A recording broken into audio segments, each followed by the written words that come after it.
generally I don't suggest to attend.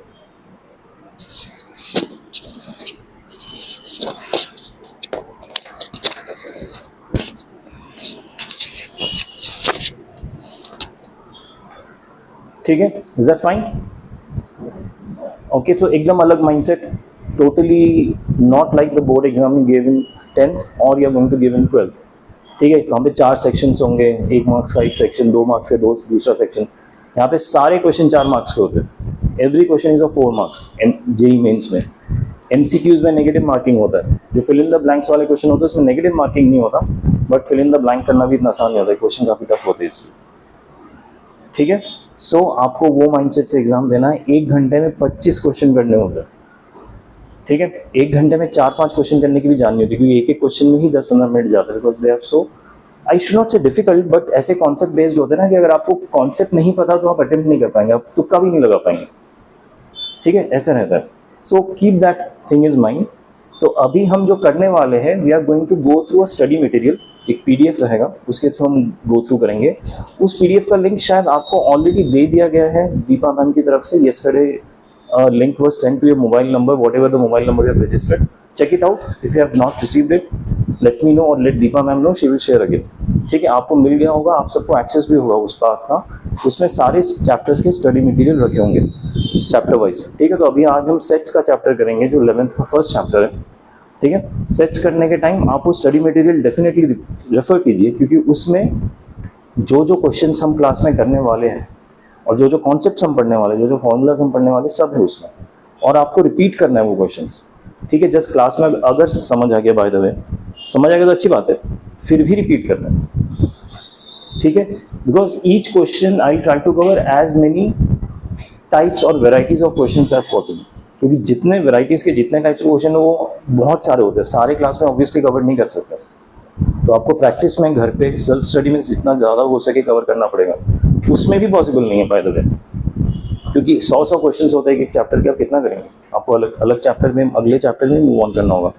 देखिए, हमारे पास year and तक का टाइम है, दिसंबर तक का टाइम है. उसके बाद आपके स्कूल के एग्जाम स्टार्ट हो जाएंगे और हमें रिविजन करना होगा, हमारे यहाँ पे टेस्ट होंगे. सो मोर एंड लेस अभी जून चल रहा है, 6 मंथ, यानी 6-7 महीने में ही हमें 12 चैप्टर करने हैं. 6-7 महीने में 12 चैप्टर मतलब हर एक महीने में 2 चैप्टर्स. हर एक महीने में 2 चैप्टर मतलब एक चैप्टर के लिए 2 हफ्ते. ठीक है, और सारे chapters equal easy, equally difficult नहीं होते. कुछ कुछ इजी होते, कुछ कुछ इजी तो नहीं होते, कुछ कुछ लेस डिफिकल्ट होते, कुछ कुछ मोर डिफिकल्ट होते.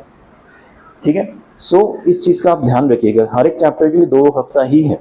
सो there is no time for slacking. ठीक है, आप बीच में 1 हफ्ता छुट्टी लीजिए. देखिए, थोड़ा बहुत तो ब्रेक लेना ही पड़ेगा, बट ये चैप्टर बाद में कर लेंगे, एंड में कर लेंगे, वैसा नहीं हो पाएगा. ठीक है, अगर वैसा हो गया तो फिर आई सजेस्ट कि आपको फिर काफ़ी डिफिकल्टी आएगी, विच आई डोंट वांट ऑनेस्टली.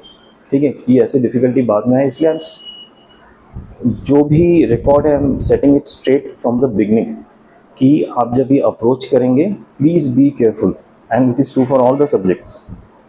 ठीक है, आप लोगों को ये स्टडी मटेरियल ये थोड़ा अलग दिखता है, आप लोगों का अलग दिखेगा. मिल गया होगा या मिल जाएगा, जो भी है, तो ये स्टडी मटेरियल बहुत इंपॉर्टेंट है. ठीक है, हर एक चैप्टर के हर एक टॉपिक्स के साथ कुछ चेक पॉइंट करके एक एक्सरसाइज होता है, चेक पॉइंट 1, चेक पॉइंट 2. तो वो क्वेश्चंस इंपॉर्टेंट है. उसके बाद आपको बहुत सारे warm up questions, extract questions दिखेंगे. Warm up questions and extract questions are questions similar to जो जेईई मेंस में आते हैं, एडवांस पे भी आते हैं. Then the last section of those exercises is previous year questions, PYQs. That is the most important part of the exercise, जिसमें सारे chapter wise, topic wise, ठीक है, PYQs है. वहाँ पे आपका 100% फोकस चाहिए, वो तो करना ही है, उसको स्किप नहीं कर सकते. अगर आप सिर्फ PYQs भी करेंगे ना तो आपका काम चल जाएगा. ठीक है, और क्योंकि टाइम की इतनी कमी है, 2-2 हफ्ते में एक चैप्टर खत्म करने हैं हमें, तो PYQs हम क्लास में डिस्कस करेंगे, लेकिन सारे क्वेश्चंस नहीं कर सकते, क्योंकि PYQs में 70-80 क्वेश्चंस होते हैं, इतना टाइम ही नहीं होगा हमारे पास. ठीक है, तो अलग अलग टाइप्स, वेराइटीज ऑफ क्वेश्चंस मैं कवर करूंगा, कोशिश करूंगा कवर करने की. तो क्लास में आप लगा लो 7-8 क्वेश्चन कर लिए होमवर्क के लिए और 10-12 क्वेश्चन दे दिए, इस टाइप का रहेगा. लेकिन अपार्ट फ्रॉम दैट भी आपको ट्राई करना है. उसमें आपको कोई डाउट आता है, कोई क्वेरीज आता है, तो प्लीज आस्क. ठीक है, अगर क्लास के टाइम पे हम कवर अप नहीं कर पा रहे तो we will have some extra time for covering them up. ठीक है, that don't worry about those things. Extra time निकाल के हम कवर अप करेंगे, बट जो अटेम्प्ट है वो आपको अपनी तरफ से करना पड़ेगा. ठीक है, सो 10th का एग्ज़ाम और पैटर्न जैसा भी गया, that's pass now focus on this new pattern. आप पहली बार ऐसे पैटर्न में घुसेंगे, पहली बार ऐसा काम करेंगे, MCQ सुन के आपको आसान लगेगा क्योंकि MCQ आपने 1 मार्क्स से अटेम्प्ट किया अभी तक। यहाँ पे तो 1 का सिर्फ नेगेटिव है, एक्चुअल क्वेश्चन 4 मार्क्स का है, ठीक है। So keep that in mind while attempting question. If you are not 100% sure सही है कि नहीं, लीव द क्वेश्चन, ठीक है। ऐसे बाय द वे ये जो टैक्टिक्स है ना, आप अपना क्रिएट कीजिए। ये जरूरी नहीं कि मैं जैसा टैक्टिक बता रहा हूँ वैसे ही आपको अप्रोच रखना। कई स्टूडेंट्स का ऐसा टैक्टिक रहता है कि मैं तुक्के मारता हूँ, 5 क्वेश्चन में तुक्के मार दूंगा, हो सकता है अगर एक भी करेक्ट हो जाए तो उसका 4 मार्क्स मिलेगा और 4 गलत हो जाए तो उसके 4 नेगेटिव, तो बैलेंस आउट हो जाता है। तो कई स्टूडेंट वैसे भी करते हैं। So it's up to you, whatever is comfortable for you, जो आपको लगता है आपके लिए ठीक है, ठीक है। बट जनरली मेरा सजेशन ये रहता है, स्पेशली मैथ्स के लिए, कि इतने सारे क्वेश्चंस होते हैं कि 25 के 25 क्वेश्चन 1 घंटे में कवर करना it's very difficult. It's not impossible, difficult होता है बट कर सकते हो। तो मेरा सजेशन रहेगा पहले जो क्वेश्चन का आप श्योरिटी है आपकी वो अटेम्प्ट कीजिए, ठीक है। उसके बाद अगर आपके पास टाइम बचता है, स्ट्रेंथ बचता है, मेंटल कैपेसिटी बचता है, तो फिर बाकी क्वेश्चन अटेम्प्ट कीजिए। अदरवाइज 1 घंटे में 25 क्वेश्चन कवर अप, मतलब 25 क्वेश्चन कवर अप करने में 1 घंटा निकल जाता है आराम से, ठीक है। Understood what we are getting into, got it. ज़्यादा घबराना नहीं, आराम से कीजिए। अगर आप अपने एफर्ट्स को डिस्ट्रीब्यूटेड रखेंगे थ्रू आउट द ईयर तो इतना डिफिकल्ट नहीं होना चाहिए, बट कंसिस्टेंटली एफर्ट मारिए, ठीक है। So let's start with our first chapter, sets. थोड़ा आराम, स्टार्टिंग में थोड़ा आराम से पढ़ेंगे, मैं ज़्यादा स्पीड अप नहीं रखूँगा, आराम से स्पीड रखूँगा। Eventually will speed it up थोड़ा सा once you get warm up with what kind of things we are getting into, ठीक है। सो ये जो अभी हम पढ़ेंगे PDF, you won't have a hard copy for this, the soft copy is available on the link which has been shared with you all. So go back home, speak to your parents, अगर उनको link है, what ever mobile number is registered है ना, वहाँ पे link गया होगा, ठीक है। If you don't have the link please let us know, will share it again, okay. So before we start our chapters, can I have a quick round of introduction, your name and your school, that's it, please. Akshada, yeah, with SNBP, okay, you don't have to stand, just My name is Pragya Pathak. I was in Village Public School, but now I'm in SNBP. okay. Aruhi, yeah, Apurva, SNBP. okay, Chia from SNBP. okay, Covid from SNBP. okay,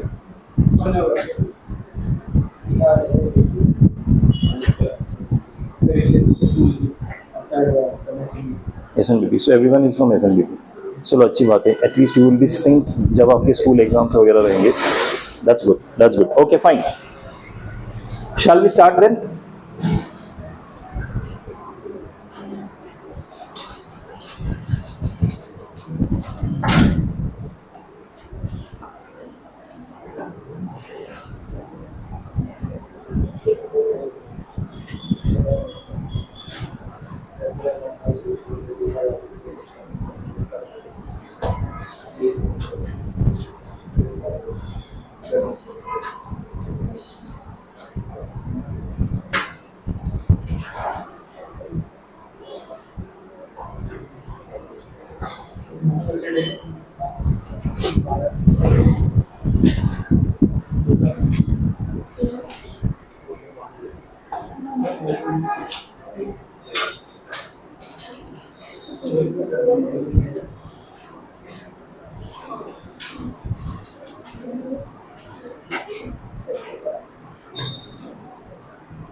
Okay, everyone. ठीक है, so we are going to start with the chapter of sets. Set theory भी बोला जाता है इसको. Very important chapter. It is important not just because sets के तो questions आते ही है. There are direct questions which comes from set. लेकिन set एक ऐसा operation है, rather a way of representing data, जो आप continuously आपके बाकी 11th और 12th के chapters में use किया जाएगा. ठीक है, कई आंसर्स ऐसे होंगे जो आपको सेट फॉर्म में लिखने होंगे, not in this chapter, in other chapters. ठीक है, so that's why it becomes one of the fundamental of class 11th and 12th. So not just you have to understand how to solve the questions from this chapter, you have to also understand that what set exactly mean, you know, इस concept को हम बाकी chapters में कैसे use करने वाले हैं, उस लेवल पे अंडरस्टैंडिंग होनी चाहिए. और ये कॉन्सेप्ट बहुत ईजी है. जैसे कि फॉर एग्जांपल प्रीवियस ईयर तक और प्रीवियस क्लास तक आपने जब भी कुछ क्वेश्चंस किए होंगे, उसमें आई एम श्योर कुछ इक्वेशन सॉल्व किए होंगे, कुछ क्वाड्रेटिक इक्वेशंस होता है, कोई हाई डिग्री इक्वेशंस होता है, कोई लीनियर इक्वेशंस होते होंगे. उसमें आप कुछ वैल्यूज निकालते होंगे, जैसे x equal to 1, y equal to 2, इस टाइप के आंसर्स आते होंगे, राइट. कई बार क्या होता है, किसी पर्टिकुलर क्वेश्चन के या किसी पर्टिकुलर सिनेरियोज के मल्टीपल आंसर्स भी हो सकते हैं. ठीक है, सिर्फ 1 नहीं है, 1 के साथ 2, 3, x की 3 वैल्यूज आ गए, इस टाइप के आंसर्स. तो इस टाइप का जब भी सिनेरियो होता है तो हम उसको instead of writing x equal to 1, 2, 3, हम उनको कर्ली ब्रेसेस में इस तरह से लिखते हैं. ठीक है, और इस पूरे सेट ऑफ डेटा को एक alphabet in capital letter assign कर देते हैं. ठीक है, सो ये जो मैंने alphabet in capital letter assign किया है इस ग्रुप ऑफ नंबर्स को, इसी को ही सेट बोला जाता है. This is only set. ठीक है, ये जो मैंने 1, 2, 3 लिखा कर्ली ब्रेसेस के अंदर, इसी को ही सेट बोलते हैं. इसमें किसी सिनेरियो में A, B, C भी हो सकता है, किसी सिनेरियो में कुछ नाम भी हो सकता है. फॉर एग्जांपल मैंने पूछा कि इंडियन क्रिकेट टीम में कितने प्लेयर्स है अभी राइट नाउ. ठीक है, सो इसमें 11 नाम आ जाएंगे और सेट आप क्लोज कर देंगे ऐसे 11 नाम डाल के. सो इसमें कुछ भी हो सकता है डिपेंडिंग ऑन कि आप किस सिनेरियो से डील कर रहे हैं, right. So the first condition of writing a set or the data which has to be present in a set is that the data has to be well defined. It can't be arbit thing or arbit or ambiguous definition. ठीक है, the definition has to be very clear कि इसमें कौन कौन से data आ सकते हैं. It can't be like the best batsman of Indian cricket team. That's a very perspective question. POV रहता है सब में कि किसी के हिसाब से ये 2 प्लेयर अच्छे हैं, किसी के हिसाब से बाकी 2 प्लेयर अच्छे हैं. ठीक है, but if I tell who are the playing 11 members of cricket team, that is the exact number. आपको एग्जैक्ट नाम पता होंगे, right? So that is well defined. Okay, so अगर मैं लिखता हूँ write a set where number is less than 10 and greater than 1, is it well defined? ठीक है, ग्रेटर देन 1 मतलब 2 हो जाएगा, 3 हो जाएगा, टिल कहाँ तक जाएगा? लेस देन 10 मतलब 9 पे रुक जाएगा, 10 वोंट बी इंक्लूडेड, राइट? तो मैंने एक सेट का डेफिनेशन दिया, इसको मैं कर्ली ब्रेसेस में लिखूंगा और a के बराबर कर दूंगा, for example. So it is a set because it has well defined data inside it. ठीक है, ये बहुत ही प्राइमरी चीज है, आपको ये ध्यान में रखना है कि it has to be well defined, it can't be ambiguous. Okay, that's it. यही है सेट का जो फंडामेंटल है. मतलब आगे इसके ऊपर क्या क्या ऑपरेशंस करने वो हम सीखेंगे, लेकिन सेट का जो फंडामेंटल है यही है. Set is a collection of well defined object. ठीक है, कुछ कुछ चीजें नोट करने लायक है. Sets are generally denoted by capital letters A B X Y. Generally it's a protocol, ऐसा कोई हार्ड लिविंग लॉ नहीं है, बट जनरली कोई भी बुक को आप रेफर करोगे, कोई भी क्वेश्चन पेपर देखोगे, उसमें जो सेट होगा हमेशा कैपिटल लेटर्स में ही डिनोटेड होगा. और सेट के अंदर जो मेंबर्स होंगे, जिनको एलिमेंट्स भी बोला जाता है, the elements of the sets are denoted by small letters like A B X Y. ठीक है, कुछ कुछ क्वेश्चंस होंगे जिसमें हमें एलिमेंट्स को अज्यूम करना होता है, तो जो अजम्पशन करेंगे हम हमेशा स्मॉल लेटर्स में अजम्पशन करेंगे, so that it's clear for the teacher कि आपने क्या अज्यूम किया है. There is no confusion there. ठीक है, so that's why the assumption is important. If A is an element of a set capital A, then it is written as A belongs to capital A. A किए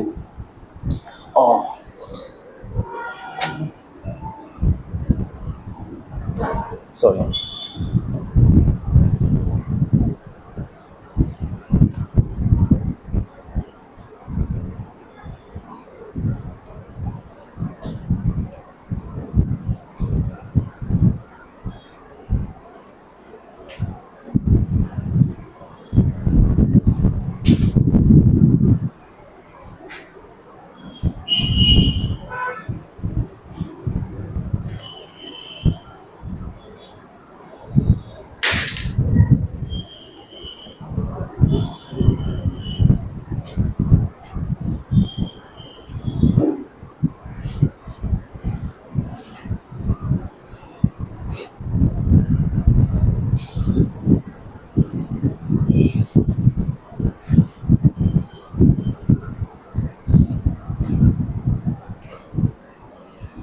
is it visible? पीछे से दिख रहा है आप लोगों को ठीक से?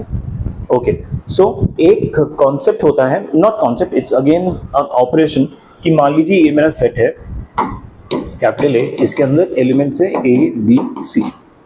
ठीक है, सो ये जो एलिमेंट स्मॉल a है इस कैपिटल A सेट में बिलोंग करता है. ये जो एलिमेंट स्मॉल b है ये भी कैपिटल A सेट को बिलोंग करता है. तो इसको हम रिप्रेजेंट कैसे करते हैं? A belongs to capital A. ठीक है, ये बिलोंग्स टू के लिए यूज होता है. Similarly B belongs to capital A and C belongs to capital A.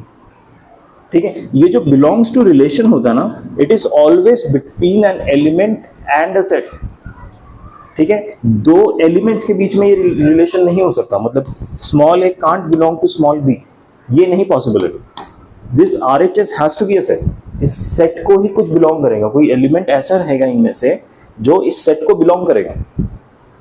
Right, so you have to keep this in mind कि it's a relation between an element and a set. ये रहेगा क्योंकि आगे हम कुछ और ऑपरेशंस पढ़ने वाले हैं जो सेट्स एंड सेट्स के बीच का होगा.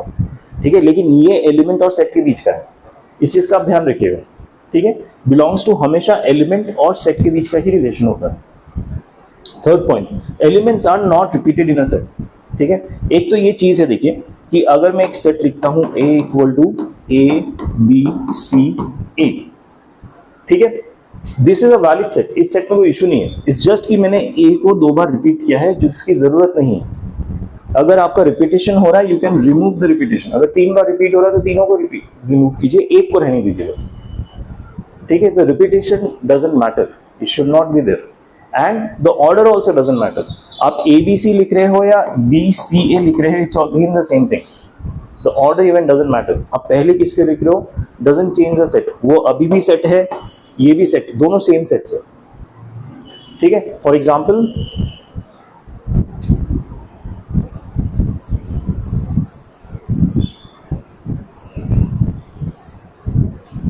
अगर मैंने एक सेट डिफाइन किया है ए जिसमें एलिमेंट्स है 1 2 एंड 3, और मैंने एक सेट डिफाइन किया है 3 2 1 3, क्या ये दोनों सेट सेम है? ये दोनों सेट सेम है, क्यों? एक तो देखिए ये इसमें ऑल्दो 4 एलिमेंट है, इसमें सिर्फ 3 एलिमेंट है, लेकिन इसमें एक एलिमेंट रिपीट हो रहा है, तो I can ignore that element which is being repeated, ठीक है। अब दोनों में 3 3 हो गए और दोनों में सेम एलिमेंट है, ऑल्दो दोनों का ऑर्डर अलग है, एक में 1 पहले आता है, एक में 3 पहले आता है, so order doesn't matter when we are writing the set, ठीक है। इसलिए ये दोनों सेट सेम है, ठीक है। इस चीज का ध्यान रखिए, these are some basic properties of set. फिर से मैं रिपीट करता हूं, sets are generally denoted by capital letters, the elements inside the sets are denoted by small letters. याद रहेगा? Okay. If A is an element of set capital A, then it is written as small a belongs to capital A. ये symbol याद रहेगा belongs to का, ये आपने पहले कभी देखा हुआ है क्या सिंबल? देखा हुआ है, राइट? ठीक है, सेट्स में ये बहुत एक्सटेंसिवली यूज होता है, तो इसका ध्यान रखिए। Third, elements are not repeated in the set, elements को रिपीट नहीं किया जाता एंड ऑर्डर भी मैटर नहीं करता, आप किसी भी ऑर्डर में लिख सकते हैं। ओके, चलो let's move on to the next concept.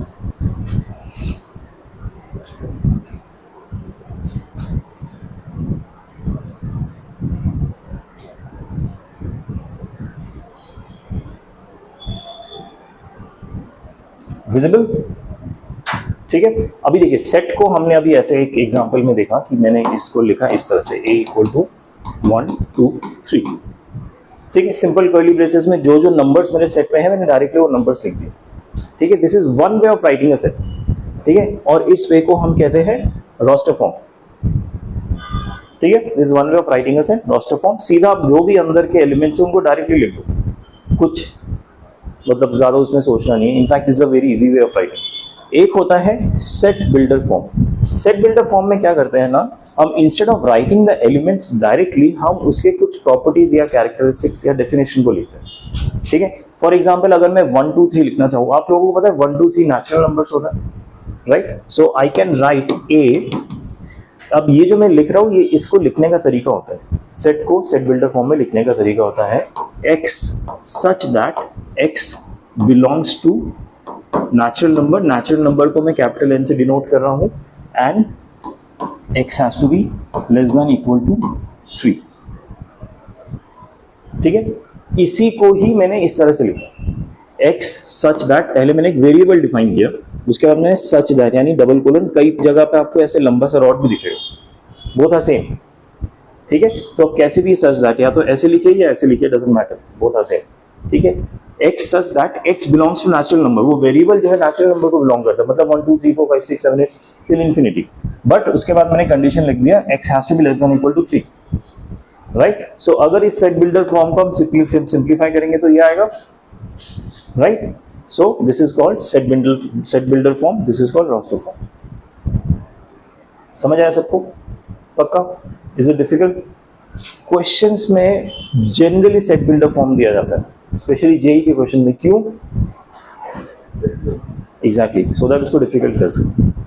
JEE के क्वेश्चंस में ना आपको बहुत बार ऐसा लगेगा कि जो बेसिक क्वेश्चन है ना वो इतना डिफिकल्ट नहीं है, लेकिन उसको जिस तरह से रैप अप किया गया है वो डिफिकल्ट होता है, ठीक है। ये जरूरी नहीं कि जो बेसिक फंडामेंटल क्वेश्चन पूछा गया है वो डिफिकल्ट है, लेकिन उसकी रैपिंग डिफिकल्ट हो जाती है।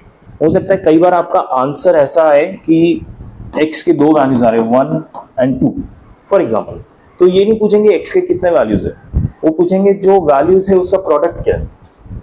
एसेंशियली आपको वैल्यूज ही निकालना है, लेकिन उसका प्रोडक्ट लिखना है एज एन आंसर, या फिर उसका स्क्वायर का एडिशन क्या है, उसके स्क्वायर का सम क्या है, ठीक है। This is just they are making it complex by all those wrap ons, ठीक है।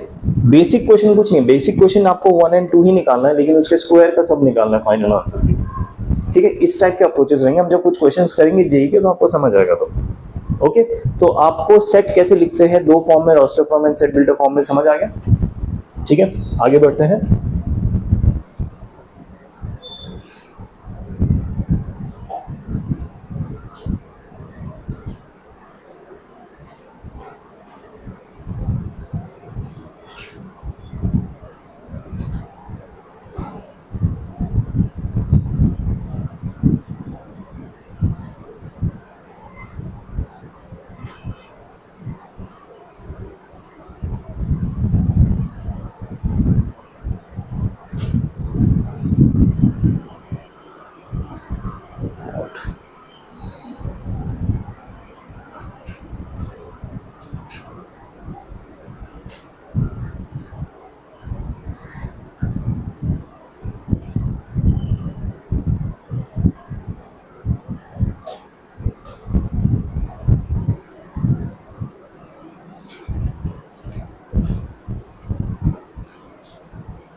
Okay, is it visible now?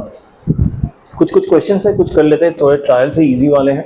देखिए RHS में यानी राइट हैंड साइड में हमें कुछ सेट बिल्डर फॉर्म में दिए हैं और LHS में हमें रोस्टर फॉर्म में दिया है. तो पहले मैं सेट बिल्डर फॉर्म को पिक करूंगा और and try to match it with कौन से रोस्टर फॉर्म में है. ठीक है. So first one is x such that x plus 5 is equal to 5 and x belongs to z. What is z? z पता है क्या होता है? z means integers. ठीक है. z means integers. Integers क्या होता है पता है? Integers are all the positive and negative non-decimal numbers, whole numbers. ठीक है. 0, 1, 2 till infinity and पीछे की तरफ -2 till negative infinity. इसको हम इंटीजर्स बोलते हैं, right. So first set builder form is x such that x plus 5 equal to 5 and x belongs to z, right. So मुझे बेसिकली ये डेफिनेशन दिया हुआ है और ये प्रॉपर्टी दी हुई है सेट बिल्डर फॉर्म में. इसके हिसाब से मैं क्या निकालूंगा? x की वैल्यू निकालूंगा. सो x plus 5 equal to 5 अगर है तो x की वैल्यू क्या आ जाएगी? 0. ये x की वैल्यू है लेकिन इसको अगर मैं सेट फॉर्म में लिखना है. सो x की वैल्यू को अगर मैं सेट फॉर्म में लिखूंगा तो ऐसे लिखूंगा, सिर्फ अंदर 0 डाल दूंगा, right. So it matches with C. समझ आया? अगला x such that x is a prime number and a divisor of 10. Prime number भी है और 10 को भी डिवाइड करता है. तो 10 को क्या क्या नंबर्स डिवाइड करते हैं? 2 and 5 इन द आंसर. लेकिन मैंने पूछा कि 10 को कौन कौन से नंबर डिवाइड करते हैं? 1, 2, 5, 10 itself. ठीक है. अब हमें इसमें से क्या ढूंढना है? Prime number. प्राइम है 2 and 5. ठीक है. तो इसमें कोई सेट है 2 and 5 वाला? नहीं है. ऑल्दो इसमें ये वाला सेट है, देखिए 1, 2, 2. ये ऑल्दो प्राइम नंबर नहीं है. So this is not the correct answer for this. इसका करेक्ट आंसर क्या होगा? 2 and 5. अगर ये बोलता है कि इज अ डिवाइजर ऑफ 10, अगर प्राइम नंबर नहीं लिखा होता और सिर्फ लिखा होता डिवाइजर ऑफ 10 तो ये आंसर होगा. ठीक है. What is everyone? x such that x belongs to n. What is n? Natural number. What are natural numbers? From where does it start? 1. इसमें decimals होते हैं. कहाँ पे खत्म होता है? Infinity.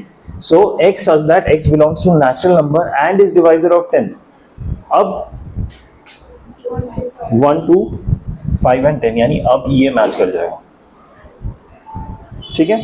अगला है x such that x square minus 25 is equal to 0.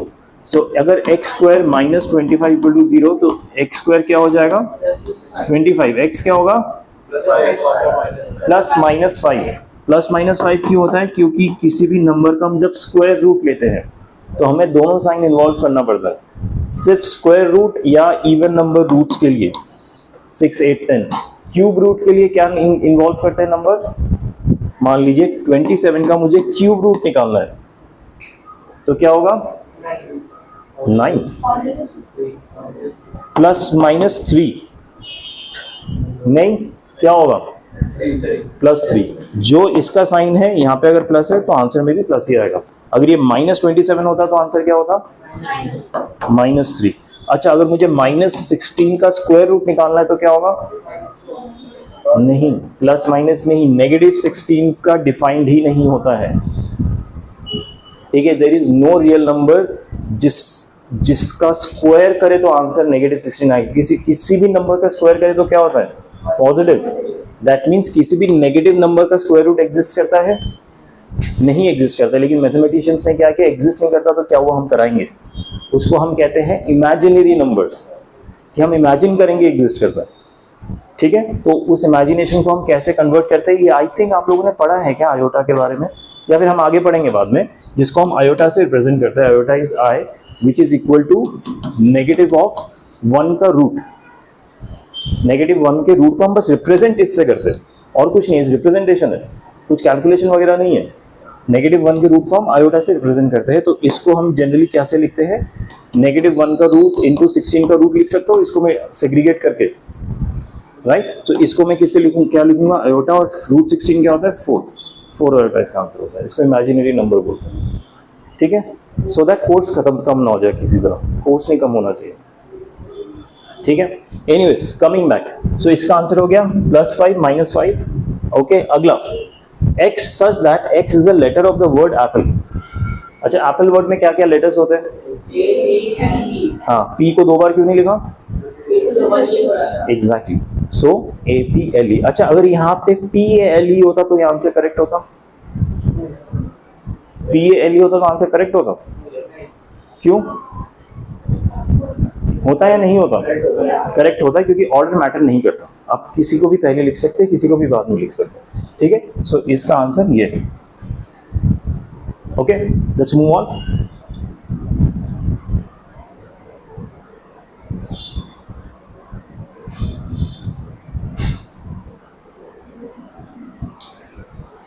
Okay, पहला question, write the following set in set builder form. दो क्वेश्चन है A and B। I like all of you plus please write in your copy first, in your class top copy. By the way, copies की बात कर लेते हैं एक बार। हमारे पास 3 copies हमें मेंटेन करने हैं। First is your class top notebook, second would be your homework notebook. Homework notebook मैं हर क्लास के स्टार्टिंग में आपसे ले लूंगा, और while I am in the class. Okay okay, तो ये बंद होगा तो स्क्रीन ऑफ हो जाएगा क्या?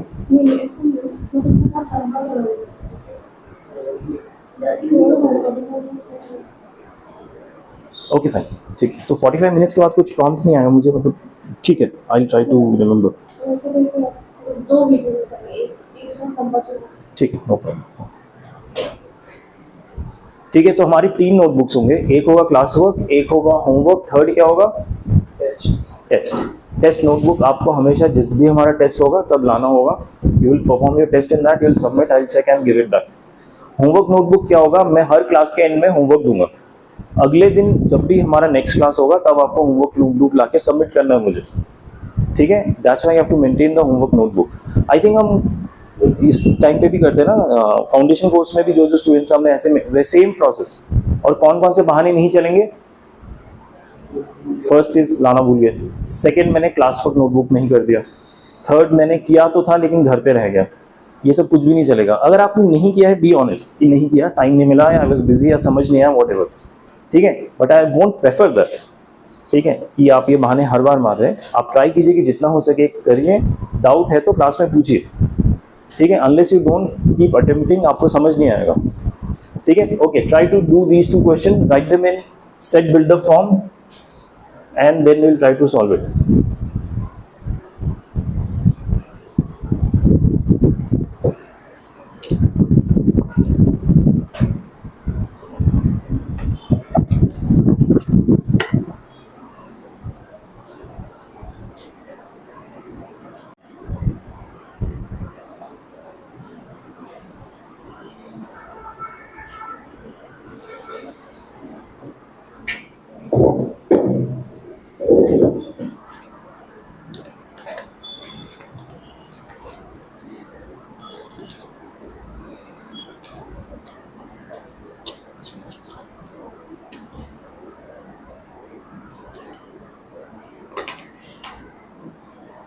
जैसा भी आपको ठीक लगता है वैसे कीजिए। इट्स नॉट नेसेसरी कि करेक्ट हो, बट मेक एन अटेम्प्ट।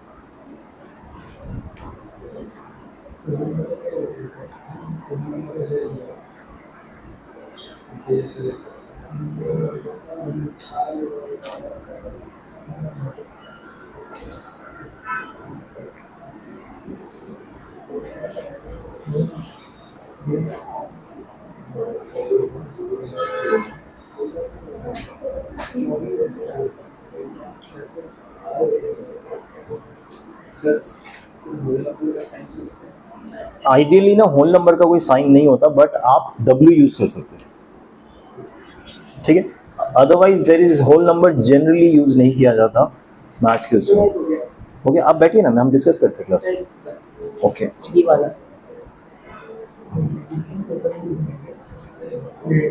ये आपका सोल्यूशन बी वाला। ये वाला इसका जो था। हाँ, this is not complete because what do mean x belongs to 3? Belong नहीं कर सकता ना, 3 तो एक नंबर है, सेट नहीं है। मैंने कहा तो बिलोंग हमेशा नंबर और सेट के बीच में होता है, ठीक है। मैं भी बोर्ड में समझाऊंगा, आप तब समझ के देखिएगा, ठीक है। Okay,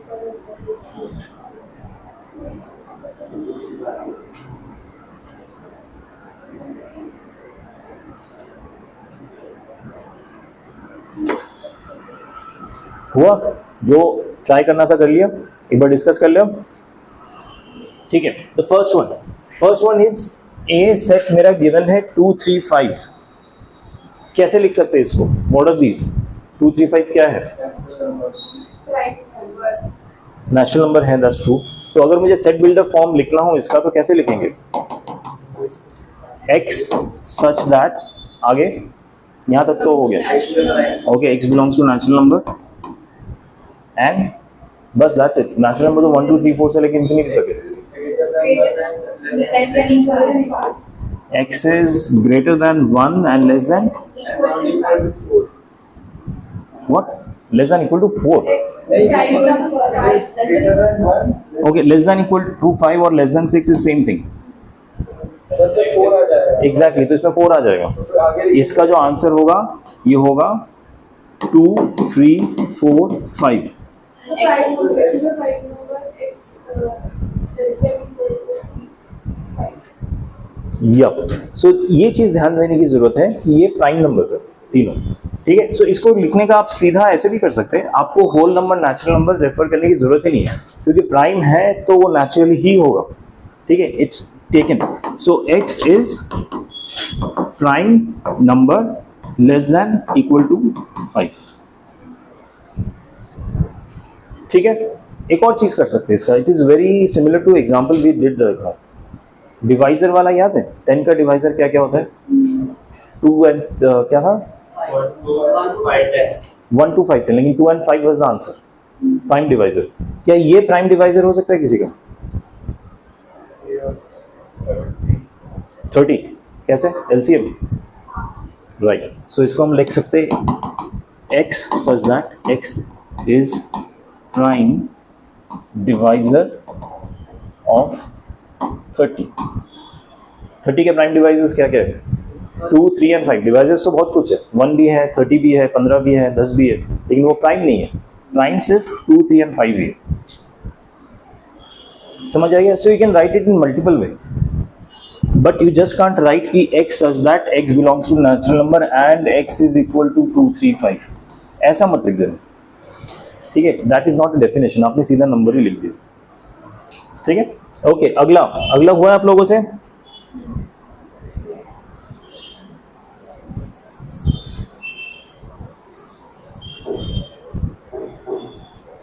b x such that x, अच्छा अगला हुआ कि नहीं पहले ये तो बताओ। नहीं हुआ, ट्राई किया इसलिए नहीं हुआ, टाइम नहीं था इसलिए नहीं हुआ? टाइम नहीं था, ठीक है। चलो 2 मिनट और लो, करो। टाइम के बाद भी नहीं होगा कि होगा? नहीं होगा, राइट। अच्छा, इसमें आप पहले पैटर्न फाइंड आउट कीजिए, जिस दिन ये pattern you can see multiple of 3, तो इसमें क्या हो गया फिर? बस वही तो डेफिनेशन है, x such that x is equal to 3 times, एक और वेरिएबल ले लीजिए, 3 टाइम्स y, मल्टीपल ऑफ 3 हो गया, and y belongs to natural number, y is less than equal to, कहाँ पे खत्म करना होगा? 7 में। समझ आया क्या किया मैंने पहले 0 3 6 9 मैंने ये रियलाइज किया कि सब 3 के मल्टीपल्स है, बट एक चीज है, नेचुरल नंबर नहीं होगा, क्योंकि नेचुरल नंबर 0 में 0 नहीं आता, राइट। नेचुरल नंबर, या फिर आप ये लिखे ही मत, आप यहीं पे लिख दीजिए greater than equal to 0 less than equal to 7, ठीक है। x, ये जो मैंने प्रॉपर्टी फाइंड आउट किया ना कि सारे नंबर इज 3 टाइम्स, सब थ्राइस ऑफ इटसेल्फ है, तो मैंने इसको पहले डिफाइन कर दिया x इक्वल टू 3y, और उसके बाद y पे मैंने कंडीशन डाल दिया y is less than equal to 0, और sorry less than equal to 7, greater than equal to 0। समझ आई बात एवरीवन? ठीक है। अगर आप चाहें तो ये भी लिख सकते हैं y belongs to whole number, ठीक है। But W is not a standard notation for whole numbers, हमने यूज किया है, कुछ बुक्स में यूज होता है, कुछ बुक्स में यूज नहीं होता, but it is not a standard form. Natural number का n is a standard form, integer का z is a standard form, real number का r is a standard form, rational number का q is a standard form, ठीक है। Okay, got it. अगला देखें,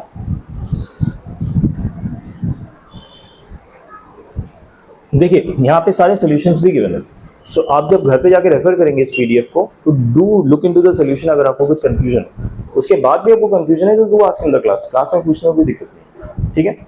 just don't wait कि मेरा काम अटक गया, जब तक नेक्स्ट क्लास नहीं होगा मैं समझ नहीं पाऊंगा या पाऊंगी. Don't wait for that, solutions are already given. ठीक है. Okay, one more question.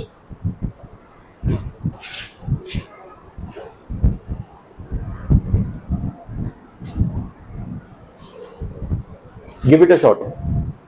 Write the following in set builder form.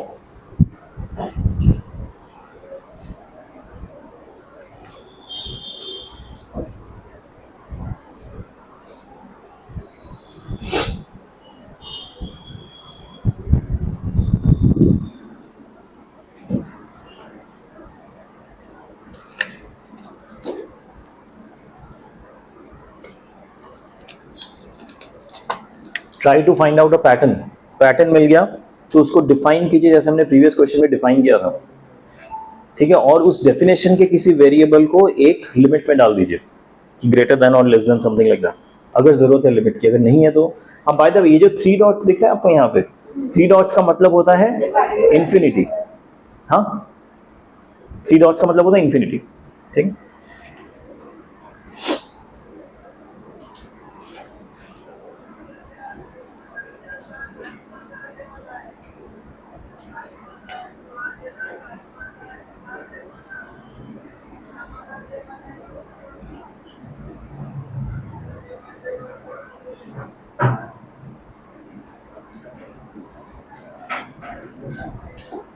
हो गया.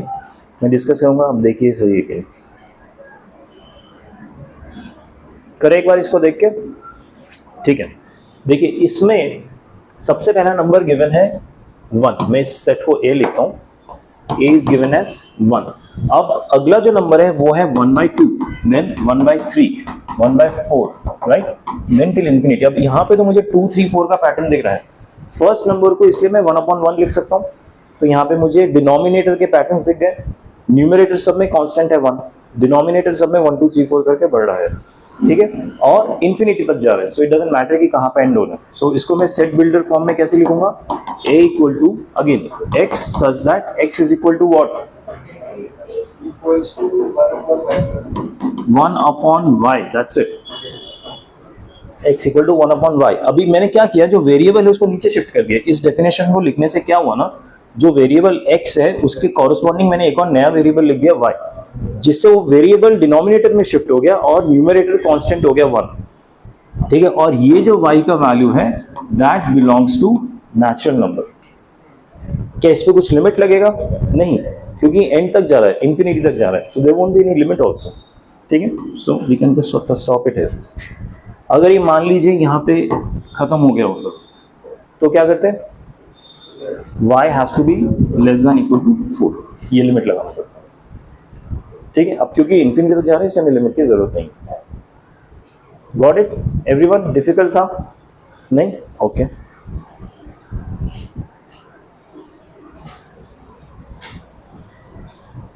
What the hell is going on? हाँ, ये now okay. Any other ideas? Okay.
Okay, अब हम कुछ types of sets पढ़ेंगे, ठीक है। मतलब अलग अलग टाइप ऑफ सेट्स क्या क्या होते हैं, कुछ कुछ सेट्स में नंबर्स रहते हैं, कुछ कुछ में अलग कुछ प्रॉपर्टीज होती है सेट्स की, वो हम पढ़ेंगे। So first type of set is called null set और एम्प्टी सेट और अ वॉइड सेट, ठीक है। तीनों का मतलब सेम होता है, रिप्रेजेंट करने का तरीका क्या होता है। अगर मैं कर्ली ब्रेसेस बनाता हूँ, ये सेट्स लिखने का तरीका है, right, A equal to this. लेकिन अगर मैंने अंदर कुछ नंबर नहीं लिखा, ठीक है, so what does it become, null set, empty set और वॉइड सेट, कुछ भी, ठीक है। लेकिन अंदर ब्लैंक होना चाहिए। क्या अंदर जीरो हो सकता है? जीरो नहीं हो सकता, because zero is a number, it's a natural number, sorry a whole number, ठीक है। सो इसलिए जीरो अंदर एग्जिस्ट नहीं कर सकता। नल सेट मतलब सिर्फ कर्ली ब्रेसेस, अंदर हवा है, कुछ नहीं है अंदर, ठीक है। अब ये जो चीज़ है ना, पैरेंथेसिस को हम जो लिखते हैं, इसको रिप्रेजेंट करने का एक और तरीका होता है फाई, ठीक है। This also means empty set और नल सेट, ठीक है। इसको हम ऐसे ब्रैकेट्स में नहीं लिख सकते, ठीक है। इसका लिखने का मतलब हो गया कि मैंने ऑलरेडी ब्रैकेट ये वाला ड्रॉ किया, फिर फाई को मैंने ऐसे लिखा, मतलब ब्रैकेट के अंदर ब्रैकेट हो जाएगा इसका मतलब, ठीक है। सो नल सेट मीन्स ये और phi. Very important thing to remember, क्योंकि इसमें कंफ्यूजन होता है, गलती होती है।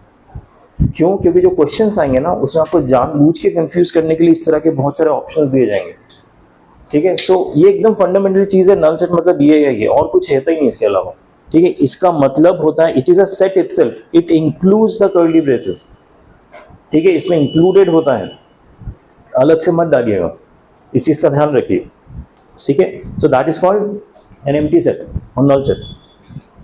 अगला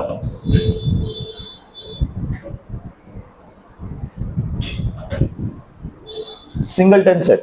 सिंगलटन सेट मतलब जिसमें एक ही डेटा हो, एक ही वैल्यू हो, एक ही एलिमेंट हो, दैट इज कॉल्ड सिंगलटन। जैसे कि एग्जांपल में ये ब्रेसेस में z लिखा हुआ है, स्मॉल में z है by the way, capital z नहीं है। कैपिटल Z क्या होता है?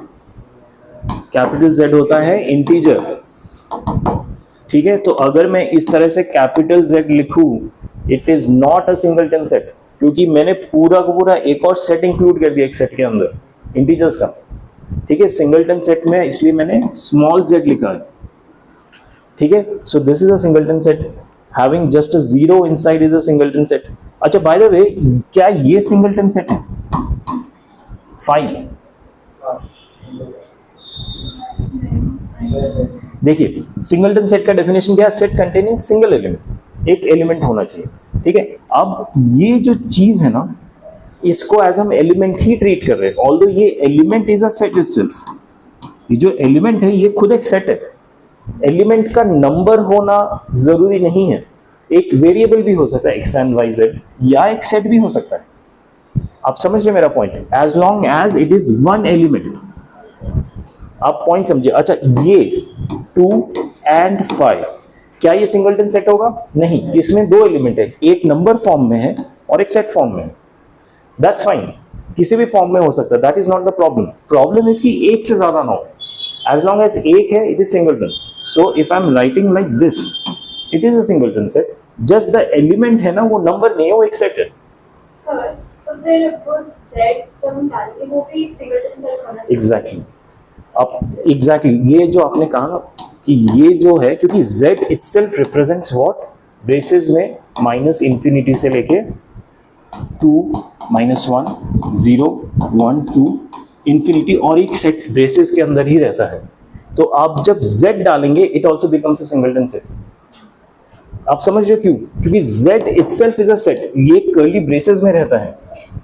ये हम आगे जाके पढ़ने वाले हैं कि these are called special sets. Special sets मतलब कुछ ऑलरेडी नंबर्स है जो हमने डिफाइन किया हुआ है विच रिप्रेजेंट्स अ सेट। ठीक है, सो ये स्पेशल सेट्स होते हैं। इसलिए कभी भी आपको कोई सेट का कैरेक्टर या लेटर अज्यूम करना है ना, ये अज्यूम नहीं कर सकते हम। आप A B C X Y P Q ये अज्यूम कीजिए। ठीक है, so this also becomes a singleton. Got it? Okay, coming back to this example, ये 5 जो है ये सिंगलटन सेट है। अगला देखिए, ये पैरेंथेसिस के अंदर 1 4 5 करके एक और सेट है। Is it a singleton set?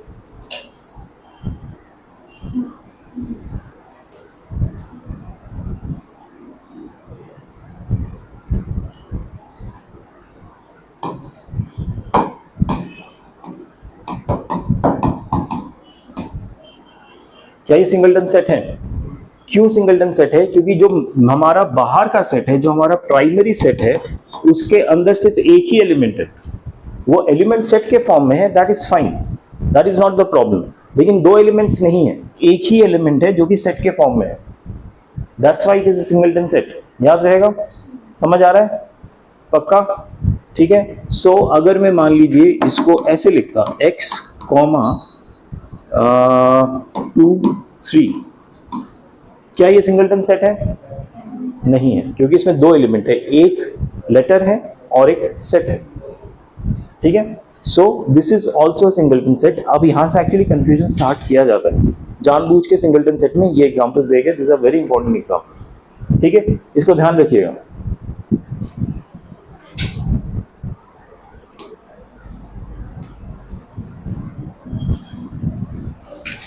Finite set, finite set as the number name suggest, जिसमें फाइनाइट नंबर ऑफ एलिमेंट्स। ठीक है, so n is a finite set. n is a finite, n किसका सेट होता है? Is it a finite set?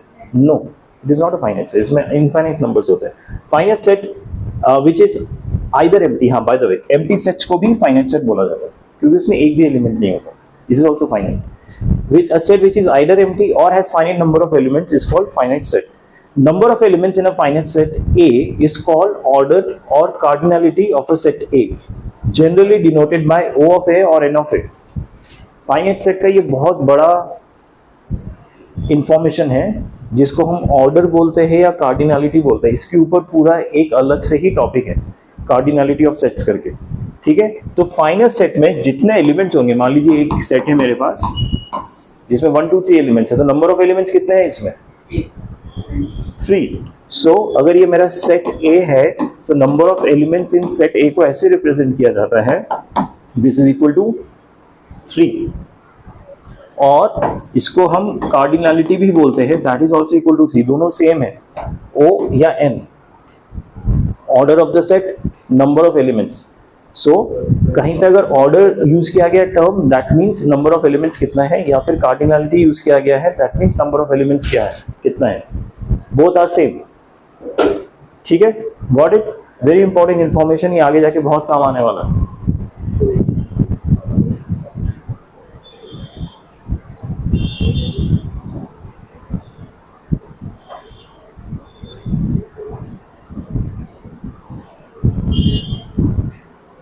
Okay, can you see this question? A is equal to P, Q, R S bracket में, then number of elements in A.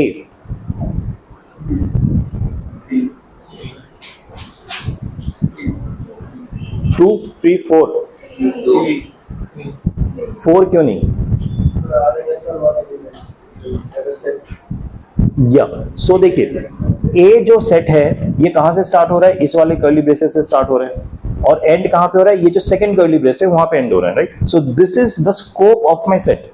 अब इस set के अंदर क्या क्या एलिमेंट्स है वो मैं चेक करूंगा, राइट? सो पहला एलिमेंट है P, दूसरा एलिमेंट है Q, देन जैसे मैं तीसरा एलिमेंट देखने गया तो मुझे एक और कर्ली ब्रेस दिख गया। दैट मींस अब जो तीसरा एलिमेंट है that itself is a set. ठीक है, सो ये फर्स्ट एलिमेंट, सेकंड एलिमेंट और ये पूरा सेट मिला के थर्ड एलिमेंट होगा। Got it? So number of elements in A would be 3. समझ आया? पक्का? नहीं समझ आया अगर ये वाला पीडीएफ आपको अवेलेबल है, प्लीज देखिए। आपके पास अगर by the way study material है अपने जस्ट कॉन्सेप्ट्स का, उसमें भी ये सारे कॉन्सेप्ट गिवन है, ठीक है, उसको भी पढ़िए प्लीज, ठीक है। चेक पॉइंट 1 के पहले के जो भी टॉपिक्स है यही है, डेफिनेटली पढ़िएगा। मतलब आई वुड बी ग्लैड अगर आप घर जाके पढ़ पाए ये चीज़। एक और मेरा सजेशन रहेगा from the beginning of the year, 11th-12th में दोनों में काम आएगा कि डेली आपको ना सिर्फ मैथ के लिए 1 घंटा निकालना चाहिए, at least 1 hour, that has to be minimum, ठीक है, सेल्फ स्टडी के लिए। बिकॉज जब तक आप सेल्फ स्टडी नहीं करेंगे ना, अभी क्लास में सब समझ आ रहा होगा, सब खोपड़ी में जा रहे हैं, घर जाते विद इन 1 वीक सब भूल जाओगे, आपको याद भी नहीं रहेगा कार्डिनैलिटी का मतलब क्या होता है, ठीक है। क्योंकि मैथ्स ऐसा रहता है, क्योंकि मैथ्स में क्या होता है ना, एक स्टोरी कनेक्टेड नहीं होता। आपने एक टॉपिक पढ़ा, अगले टॉपिक में गए, कुछ नया ही आ गया, प्रीवियस से कुछ कनेक्शन ही नहीं है। सो क्योंकि सब कुछ ऐसे बॉक्सेस में रहता है ना, वो कहाँ निकल के चला जाता है, याद ही नहीं रहता कुछ। फिजिक्स केमिस्ट्री में at least there is a story कि आपने कुछ पढ़ा, उससे रिलेटेड कुछ और आ गए, फिर रिलेटेड कुछ और आ गए, तो आप एक जाके लिख सकते हो एग्जाम में। मैथ्स में ऐसा नहीं है, नहीं पता तो नहीं पता, इट्स बाइनरी, 0 या 1। इससे प्रैक्टिस करना बहुत जरूरी है। सो डेली कितना, 1 आवर एटलीस्ट। आपकी श्रद्धा है तो 1.5 घंटा अगर आप मैनेज कर सकते हैं, विच इज डिफिकल्ट। मैथ्स 1.5 घंटा पढ़ना इज वेरी डिफिकल्ट, बट फिर भी ट्राई करना है। 1 घंटे से तो स्टार्ट करना ही है, ठीक है। ओके, तो इसका आंसर 3 है। It is clear to everyone? Shall we move on to another question?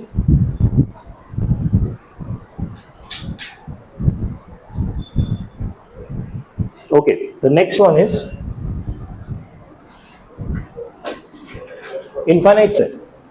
Infinite set मतलब a set having infinite number of elements. Very basic, very simple, like set of natural numbers, set of real numbers, या फिर इन्होंने एक set बना दिया 1, 1/2, 1/3, 1/4। ये example देखा था हमने, देखा याद है आपको? इन्फिनिटी तक 3 डॉट्स क्या रिप्रेजेंट करता है? इन्फिनिटी। सो आप आगे लगाओ तो मतलब इस साइड भी 3 डॉट्स है, this is a set of integers, ठीक है। Negative infinity, positive infinity. Negative infinity and positive infinity are by the way different numbers, तो उनको वैसे दोनों को इन्फिनिटी मत अज्यूम कर लेना, एक पॉजिटिव होता है, एक नेगेटिव होता है, ठीक है। These are infinite sets.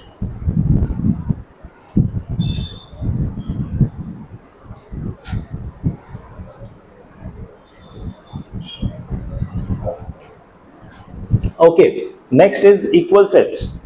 Equal set मतलब 2 sets are said to be equal if they have exactly same elements. Exactly same elements होना चाहिए, एक भी ऊपर नीचे नहीं होना चाहिए। अच्छा, नंबर ऑफ एलिमेंट्स सेम होना चाहिए, ये जरूरी है? ये जरूरी नहीं है, क्योंकि हो सकता है किसी सेट में उन्होंने नंबर को रिपीट कर दिया जिसकी वजह से नंबर ऑफ एलिमेंट्स बढ़ गए।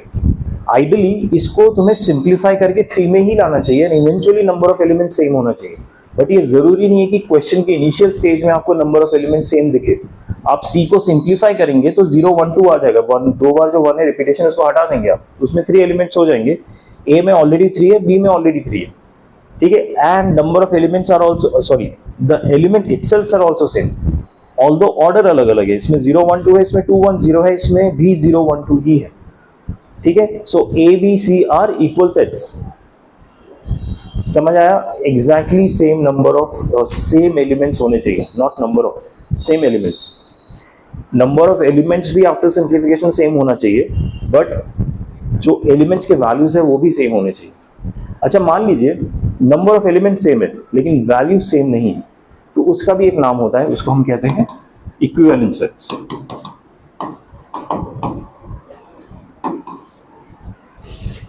ठीक है। सो इक्वल सेट क्या है? Exactly same elements, number of elements are also same. Equivalent में क्या होगा?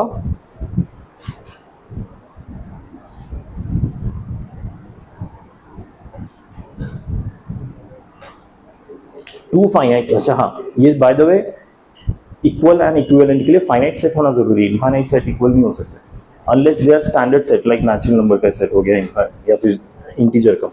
2 finite sets are said to be equivalent if their cardinalities are equal. What is cardinality? Number of elements. तो ये term याद रखिएगा, आगे जाके किसी भी क्वेश्चन में आपको नंबर ऑफ एलिमेंट्स नहीं देखा जाएगा, और या तो ऑर्डर देखेंगे या कार्डिनैलिटी देखेंगे, उसी से आपको इन्फर करना है कि इसका मतलब नंबर ऑफ एलिमेंट्स होता है, ठीक है। So if A B C D is a set and 1 2 3 4 is also a set, तो ये दोनों इक्विवेलेंट है। क्यों? क्योंकि दोनों में नंबर ऑफ एलिमेंट्स सेम है, यानी दोनों की कार्डिनैलिटी सेम है, दोनों का ऑर्डर सेम है, ठीक है, याद रहेगा। These are basic definitions you have to remember, क्योंकि जब एक्चुअल क्वेश्चंस आएंगे ना, इन टर्म्स को इतने कैजुअली यूज करेंगे, दिल अज्यूम आपको ये सब पता ही है। उस क्वेश्चंस में ये नहीं आपको लीवे दिया जाएगा कि नहीं, आपको थोड़ा एक्सप्लेन करके क्वेश्चन लिखा जाता है कि नंबर ऑफ एलिमेंट्स, वैसा कुछ नहीं रहेगा, ठीक है। इसलिए इन टर्म्स को याद रखना बहुत जरूरी है।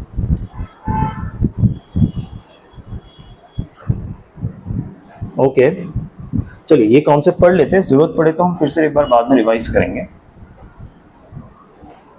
This is a concept of subsets, ठीक है। पहले मैं डेफिनेशन पढ़ता हूँ, फिर थोड़े प्रैक्टिकल एग्जांपल्स देखेंगे। A set A is said to be a subset of set B if every element of set A is also present in set B, is also element of set B. समझ आया? अगर set A subset of set B तब बोला जाता है जब set A के सारे एलिमेंट set B में प्रेजेंट हो, then A becomes subset of B. समझ आया कि नहीं? फॉर एग्जाम्पल set A में मेरे पास एलिमेंट्स है 1, 2 and 3, और सेट बी में मेरे पास एलिमेंट्स है 4, 5, 6, 3, 2, 1। क्या ए बी का सबसेट है? क्योंकि बी में 1, 2, 3 है, बी सॉरी ए में 1, 2, 3 है, बी में भी 1, 2, 3 है, ठीक है। So A become subset of B, ठीक है। सबसेट का एक्चुअली मतलब इतना ही है, इससे ज्यादा कॉम्प्लिकेटेड नहीं है, लेकिन इसमें जो क्वेश्चंस आते हैं वो अच्छे आते हैं, ठीक है। It's a very important topic, subsets. A is said to be subset of B if every element of A is also an element of B.